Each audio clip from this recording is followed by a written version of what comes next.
ដើម្បីអភិវឌ្ឍខ្លួនឯងឲ្យបានជោគជ័យនិងមានប្រសិទ្ធភាពទាំងក្នុងជីវិតរស់នៅនិងការងារខាងក្រោមនេះគឺជាគន្លឹះសំខាន់ចំនួន6ដែលលោកអ្នកអាចយកទៅអនុវត្តបានទី1កំណត់គោលដៅឲ្យបានច្បាស់លាស់ការអភិវឌ្ឍខ្លួនត្រូវផ្ដើមចេញពីការដឹងថាខ្លួនឯងចង់ទៅណាចូលដាក់គោលដៅរបស់អ្នកឲ្យបានជាក់លាក់អាចវាស់វែងបាននិងមានការកំណត់ច្បាស់លាស់នៅពេលដែលមានគោលដៅច្បាស់លាស់វានឹងក្លាយទៅជាទិសបង្ហាញផ្លូវនិងបង្កើតការបដិញ្ញាចិត្តខ្ពស់ទី2រៀនសូត្រជាប្រចាំពិភពលោកផ្លាស់ប្ដូររាល់ថ្ងៃដូច្នេះកុំបញ្ឈប់ការរៀនសូត្រអានសៀវភៅឲ្យបានច្រើនចូលរួមវគ្គបណ្ដុះបណ្ដាលខ្លីៗឬស្ដាប់ podcast ដែលមានប្រយោជន៍រៀនជំនាញថ្មីៗដូចជាភាសាបរទេសបច្ចេកវិទ្យាឬជំនាញទន់ដែលចាំបាច់សម្រាប់ឲ្យដើរទាន់សម័យកាលទី3គ្រប់គ្រងពេលវេលាឲ្យមានប្រសិទ្ធភាព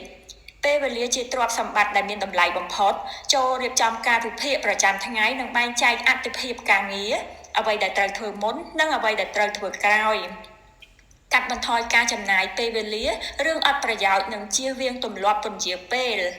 ទី4ថែរក្សាសុខភាពរាងកាយនិងចិត្តអ្នកមិនអាចអភិវឌ្ឍអ្វីបានឡើយប្រសិនបើសុខភាពទ្រុឌទ្រោមសុខភាពរាងកាយចូលញ៉ាំអាហារដែលមានសារជាតិនិងគេងឲ្យបានគ្រប់គ្រាន់និងហាត់ប្រាណឲ្យបានទៀងទាត់សុខភាពផ្លូវចិត្ត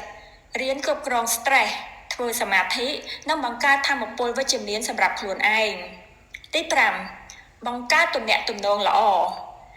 ចង់ដើរឲ្យលឿនត្រូវតែដើរម្នាក់ឯងចង់ដើរឲ្យឆ្ងាយត្រូវដើរជាក្រុមចូលស្វែងរកនិងបង្កើតទំនាក់ទំនងជាមួយមនុស្សដែលមានចំណេះដឹងវិជ្ជមាននិងមានគោលដៅដូចអ្នកពួកគេអាចជាអ្នកដឹកនាំជាដៃគូពិភាក្សាឬក៏ជាអ្នកផ្ដល់ឱកាសល្អៗដល់អ្នកទី6ហ៊ានប្រឈមមុខនឹងការបរាជ័យនិងចេះកែលម្អការអភិវឌ្ឍមិនមែនជាផ្លូវរលូនជានិច្ចនោះទេនៅពេលជួបឧបសគ្គឬបរាជ័យកុំបាក់ទឹកចិត្តចូលចាត់ទុកថាវាជាមេរៀនត្រឡប់មកពិនិត្យមើលចំណុចខ្វះខាតរបស់ខ្លួនឯងរួចធ្វើការកែលម្អ